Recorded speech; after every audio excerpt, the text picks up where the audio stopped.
जय हिंद साथियों। किसी प्रश्न को बनाने के लिए सूत्र की आवश्यकता होती है और उस सूत्र को निकाला कैसे जाता है, तो मैं आपको इस वीडियो में सिखाने वाला हूँ। चित्र देखकर सूत्र बनाना सिखाने वाला हूँ। तो चलो चित्र बनाते हैं और सूत्र को निकालना सीखते हैं। तो अभी मैं आपको जो चित्र बताऊंगा वो है वृत्त का चित्र है। तो वृत्त के चित्र से सूत्र कैसे निकाल सकते हैं, तो देखो ये क्या है, ये एक वृत्त है। ये वृत्त बना कैसे होगा, तो ये जो है ये मध्य बिंदु है। यहाँ पे मैंने क्या किया कि एक खूंटा गाड़ दिया और उसके बाद ये जो खूंटा है इससे मैंने एक रेखा यहाँ तक की लिया। इसे हम क्या कहते हैं, इसे हम त्रिज्या कहते हैं। और खूंटे से क्या बंधा है, रस्सी, रस्सी बंधा है। तो रस्सी को क्या कर रहे हैं, गोल इस तरह से राउंडिंग जब घुमाएंगे तो गोल राउंडिंग घुमाने से क्या प्राप्त होता है, एक वृत्त प्राप्त होता है, एक सर्कल प्राप्त होता है। इस सर्कल का मान डिग्री में होता है 360 अंश होता है। एक पूरे सर्कल का मान डिग्री में कितना होता है, 360 अंश होता है। और ये जो बिंदु है और यहां से यहां रस्सी हमने रखा, तो इसको हम क्या कहते हैं, त्रिज्या कहते हैं। त्रिज्या को हम किससे दर्शाते हैं, आर से दर्शाते हैं। अब ये जो किनारे वाला जो हिस्सा है इसको क्या कहते हैं, परिधि कहते हैं। क्या कहते हैं, परिधि। ये परिधि का मान कैसे बना होगा, ठीक है, परिधि का मान कैसे बना होगा, चलो निकाल के देखते हैं। तो ये क्या है, वृत्त है। इस वृत्त को मैं दो हिस्सों में बांट देता हूं। तो 360 डिग्री कितने हिस्सों में बढ़ गया, दो हिस्सों में। ऊपर में 180 अंश और नीचे में भी 180 अंश। और यही जो 180 अंश है इसी को हम क्या कहते हैं, पाई कहते हैं। क्या कहते हैं, पाई कहते हैं। 180 अंश को पाई कहते हैं, 180 अंश को पाई कहते हैं। ठीक, तो इन दोनों को क्या करेंगे, जोड़ देंगे। इसमें भी 180 अंश है, इसमें भी 180 अंश है। एक एक 180 अंश को एक पाई कहते हैं और एक 180 अंश को एक पाई। मतलब दोनों एक पाई को जोड़ेंगे तो कितना हो जाएगा, दो पाई। तो 360 डिग्री जो है वो कितने कितना बनता है, दो पाई बनता है। तो यहाँ पे हमने रख दिया दो पाई।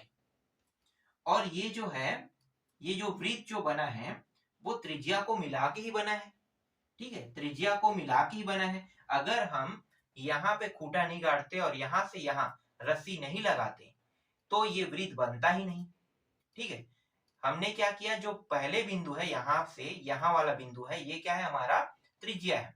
तो इसको हमने इस तरह से राउंडिंग घुमाया, राउंडिंग घुमाया तो एक वृत्त का निर्माण हुआ। तो त्रिज्या का भी इसमें महत्वपूर्ण है। तो हम क्या करेंगे, इसके साथ त्रिज्या का गुणा कर देंगे।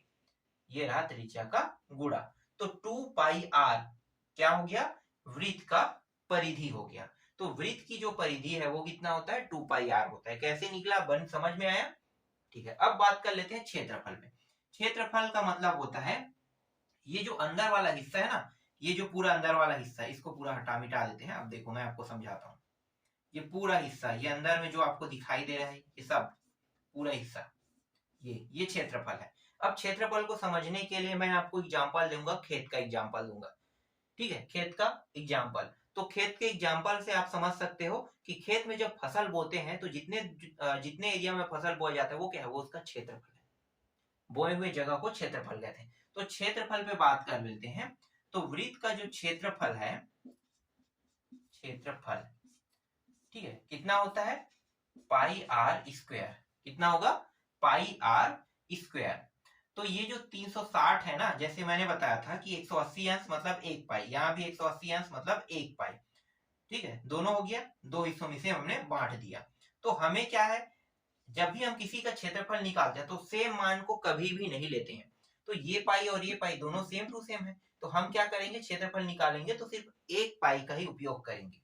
तो एक पाई का हमने यहाँ पे उपयोग किया। देखो यहाँ पे याद रखना, कभी भी क्षेत्रफल निकाला जाता तो सेम टू सेम दो मानों का उपयोग नहीं किया जाता। मैंने आयत वाले टॉपिक में आपको बताया था। ठीक है, तो इसीलिए सेम टू सेम क्या, ये दोनों है। तो हम सिर्फ इसमें एक पाई का ही उपयोग कर सकते हैं। एक पाई का हमने उपयोग किया। ठीक, अब क्षेत्रफल निकालें। तो इन दोनों में त्रिज्याओं का उपयोग तो हुआ है ना, दो हिस्सों में बटा है तो दोनों में त्रिज्याओं का उपयोग है। तो दोनों त्रिज्याओं को क्या कर दिया है, गुणा कर दिया यहाँ पे। तो इस प्रकार से क्षेत्रफल निकल गया, समझ में आ गया। अब ये जो परिधि है इसका हम अगर अर्ध परिधि निकालें, ठीक है, या अर्ध क्षेत्रफल निकालें तो कैसे निकालेंगे, अर्ध परिधि या अर्ध क्षेत्रफल। तो अर्ध क्षेत्रफल निकालेंगे तो इसको कितने से भाग दे देंगे, दो से भाग दे देंगे तो क्या निकल जाएगा, अर्ध क्षेत्रफल निकल जाएगा। ये है अर्ध क्षेत्रफल,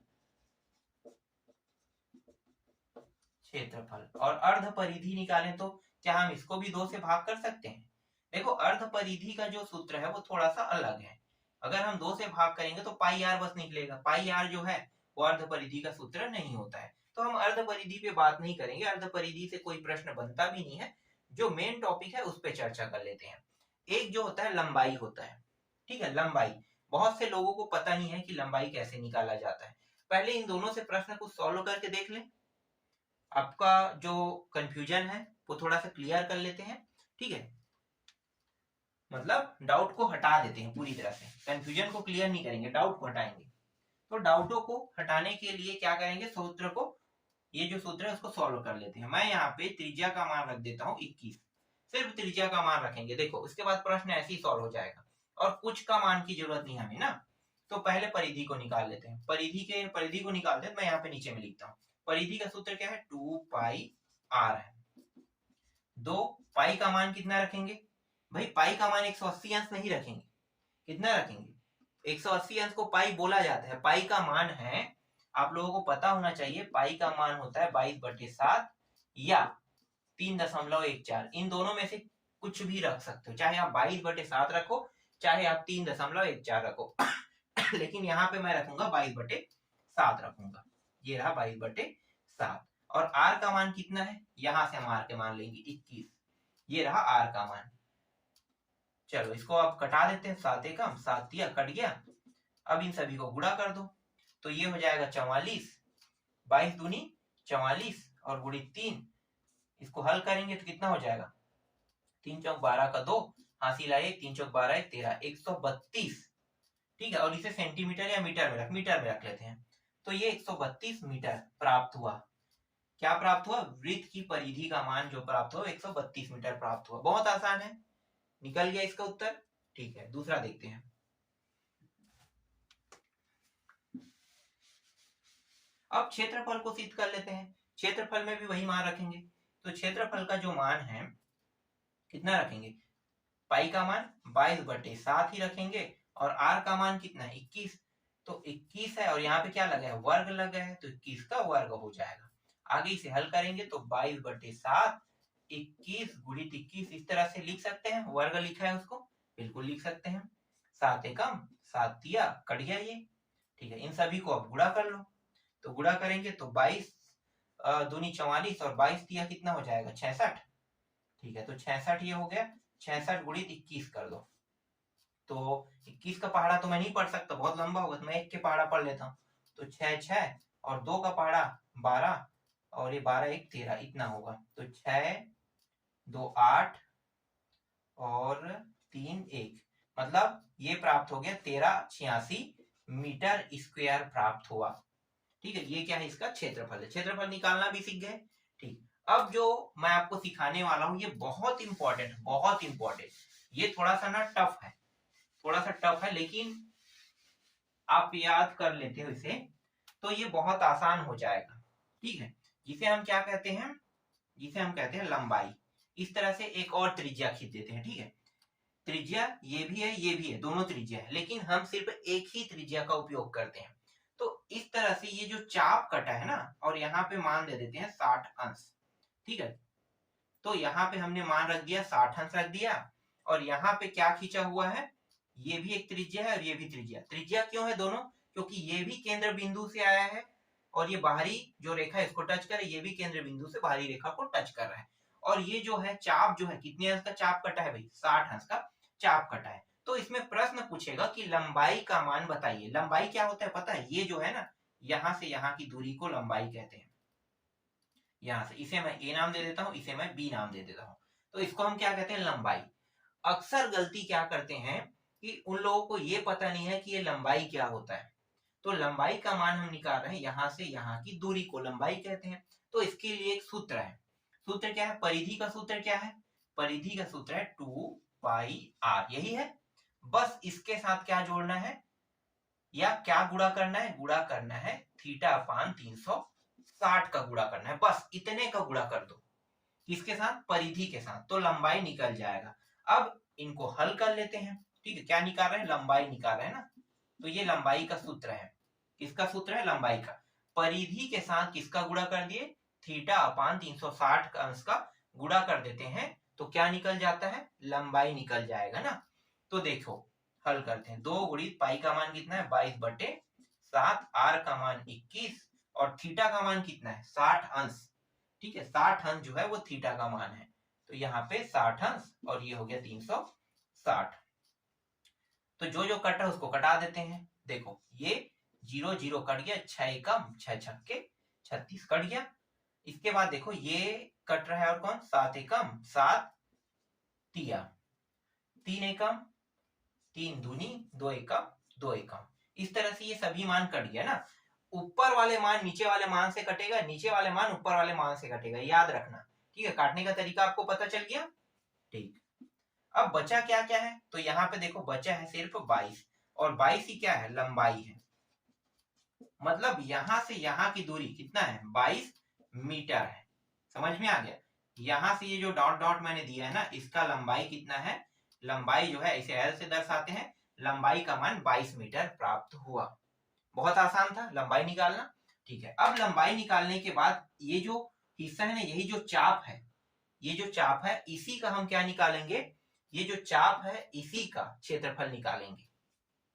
चलो अब मैं आपको सिखाता हूं, जिसे हम क्या कहते हैं? वृत्तखंड कहते हैं। वृत्तखंड, इसे हम कहते हैं वृत्तखंड। वृत्तखंड का क्या निकाल रहे हैं? क्षेत्रफल।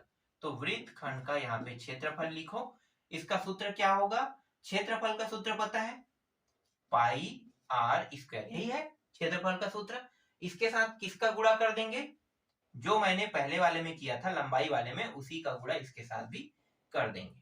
ठीक है, इसका बस क्या कर देंगे? गुणा कर देंगे। देखो पाई आर स्क्वायर के साथ गुणा कर दिए थीटा अपान 360 अंश का, तो क्या बन जाएगा? वृत्तखंड का क्षेत्रफल का सूत्र बन जाएगा। अब मान को रख देते हैं। पाई का मान होता है 22/7, आर का मान कितना है भाई? 21 और 21 का वर्ग है तो वर्ग कर देंगे। थीटा का मान कितना है यहाँ पे? 60 अंश और ये रहा 360। कटा दो इसे। तो आप 60 के पहाड़ा पढ़ सकते हो तो 60 के पहाड़ा भी पढ़ सकते हो डायरेक्ट। ठीक है, 60 एकम और 60 छक्के। ठीक है, ये कट गया। ठीक, अब ये जो है इसको थोड़ा सा हल कर लेते हैं। 22/7 गुणित 21 के साथ और कुछ नहीं ना, फिर 21 लिखो और फिर यहाँ पे क्या दिया? नीचे में 6 दिया है, 1/6। ये पूरा कट गया तो ये 1 प्राप्त हुआ और ये 6 प्राप्त हुआ, 1/6। ठीक है, तो ये कट गया और ये कट गया। कितने बार में? 3 बार में। 7 एकम 7 तिया 21, 3 एकम 3 दूनी बार में कट गया, 2 एकम 2 एकम 2 एकम 11 बार में कट गया। जो बचा है उनका क्या कर लेंगे? गुणा। तो बचा क्या क्या है? एक तो 11 बचा है और एक 21 बचा है। तो 11 और 21 को क्या कर देंगे? गुणा कर देंगे। तो कर देते हैं 11 गुणित 21 कितना होगा? ये हो जाएगा 1 1 और 2 2, इस तरह से 1 3 2, तो 231 क्या होगा? मीटर स्क्वायर जो वृत्तखंड का क्षेत्रफल है इसका मान प्राप्त हुआ। वृत्तखंड निकालना सीख गए। तो ये जो मैं अभी आपको सिखा रहा हूं इन्हीं का हम उपयोग करके प्रश्नों को हल करते हैं और ये सब बेसिक टॉपिक है। जब तक के आप इसे सीखोगे नहीं तब तक के आप इससे रिलेटेड एक भी प्रश्न नहीं बना सकते। इसलिए आपको जानना है कि वृत्त का क्षेत्रफल कितना होता है, वृत्त का त्रिज्याखंड कितना होता है। ठीक है, त्रिज्याखंड वही ये वृत्त जो खंड है इसी को हम त्रिज्याखंड भी कहते हैं। कई बार हम वृत्तखंड ना कह के त्रिज्याखंड कह देते हैं। लंबाई जो है कैसे निकालते हैं इसको भी मैंने बता दिया। ठीक है, सूत्र को कैसे पुटअप करते हैं वो भी मैंने बता दिया। बस आपको इस वीडियो को ध्यान से देखना है और ये सारे जो टॉपिक आपका जो डाउटफुल है ना वो पूरा क्लियर हो जाएगा।